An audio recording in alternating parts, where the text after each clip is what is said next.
আৰে মুখ্যমন্ত্ৰী কোন বাজিব লাগে কি বুলি কয় টেমি কটাৰে বাজিছে হাঁচতি মুখ্যমন্ত্ৰী পাৰ্টিৰ মানুহ নেকি ভূপেন বৰা তেওঁ লাজ লাগিব লাগে তেওঁ নিজৰ দলত কোনো লিডাৰ নাই নেকি আমাৰ মানুহবিলাকক মাতি থাকে না মই কৈ দিছোঁ যে নহয় মানে মই এটা ক্লিয়াৰলি তেওঁক কৈছোঁ যে নহয় হেৰি কৰক মানে ভূপেন দাক সন্মান সহকাৰে ৰাখক ভূপেন দা ইমান ডাঙৰ এক্সপিৰিয়েঞ্চ মানুহ আজিৰ দিনটোত যদি ভূপেন দা গৈ বেলেগ পাৰ্টিত সোমায় কিটো হ'ব আৰু সেইটো গতিকে তেখেতসকলে সন্মতি প্ৰকাশ কৰিছে আৰু জিতেন্দ্ৰ সিঙে কৈছে যে অলপ সময় আমি আলোচনা কৰি শেষ কৰি দিম হয় কৈছে যে এইটো আমাৰ মাজত বুজাবুজি কৰি ল'ম চিন্তা কৰিব নালাগে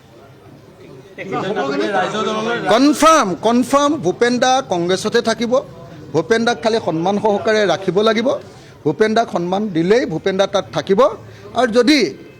কংগ্ৰেছে যদি সন্মান নিদিয়ে আমাৰ লগত ৰাখি দিম আৰু তেতিয়া ভূপেন দা ক'তো যাব নোৱাৰে ভূপেন দাই কৈছে চিন্তা কৰিব নালাগে মই আছোঁ হা চিন্তা কৰিব নালাগে মই জিতেন্দ্ৰ সিং ডাঙৰীয়াকো কৈছোঁ গৌৰৱ গগৈকো কৈছোঁ যে ভূপেন বৰা ডাঙৰীয়াক সন্মান সহকাৰে নিজৰ কাম কৰিবলৈ দিব লাগে সন্মান সহকাৰে তেওঁক নিজৰ কাৰ্যকলাপ আগবঢ়াবলৈ দিব লাগে আৰু মই এইটোও কৈ থৈ আহিছোঁ যে ভূপেন বৰা ডাঙৰীয়াই যদি আমাক ৰাইজৰ দলক 5খন চিটো খেলিবলৈ কৈ তেতিয়াহ'লে আমি সেইটোও মানি ল'ম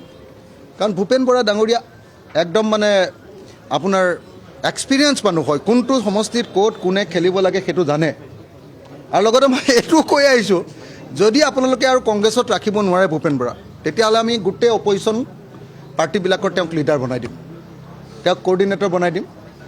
আৰু আমাৰ হৈ তেখেতেহে আপোনালোকৰ লগত আলোচনালৈ আহিব বুলি কৈছোঁ